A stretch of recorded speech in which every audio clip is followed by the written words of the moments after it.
জমে উঠেছে রাজশাহীর সবচেয়ে বড় আমের হাট। শনিবার গোপালভোগ বা রানী পছন্দ জাতের আম কেনাবেচা শুরু হয়েছে রাজশাহীর বানেশ্বর হাটে। একই সঙ্গে কেনাবেচা হচ্ছে বিভিন্ন ধরনের গুটি জাতের আমও। তবে গত মৌসুমের তুলনায় এবার সব আমের দাম বেশি বলেছেন ক্রেতা বিক্রেতারা। গত মৌসুমের তুলনায় এবার প্রতিমণ আম ১,০০০ টাকা বেশি দামে কেনাবেচা হচ্ছে।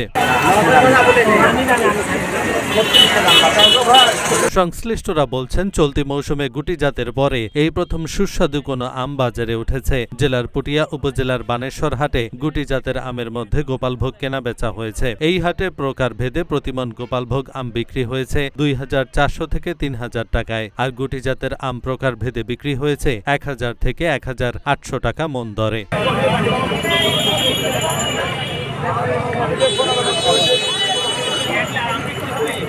ম্যাঙ্গো ক্যালেন্ডার অনুযায়ী এবছর লক্ষণভোগ বা লক্ষণা ৩০ মে এবং একই তারিখে হিমসাগর বা ক্ষীরসাপাতি আম গাছ থেকে নামানো যাবে। এছাড়া ১০ জন থেকে ল্যাংড়া ও ব্যানানা আম, ১৫ জন আম্রপালি এবং ফজলি, ৫ জুলাই বাড়িচার আম, ১০ জুলাই আশ্বিনা, ১৫ জুলাই গৌরমতি ও ২০ আগস্ট থেকে ইলামতি আম নামানো যাবে। এছাড়া কাটিবন ও বাড়ি ১১ আম সারা বছর সংগ্রহ করা যাবে। প্রসঙ্গত ২০২৩-২৪ অর্থ বছরে রাজশাহী জেলার আমের সম্ভাব্য উৎপাদন ২,৬০,৩১৫ টন। এবছর আমের আবাদ হয়েছে ১৯,৬০২ হেক্টর জমিতে, যার গড় ফলন ধরা হয়েছে ১৩.২৮ টন।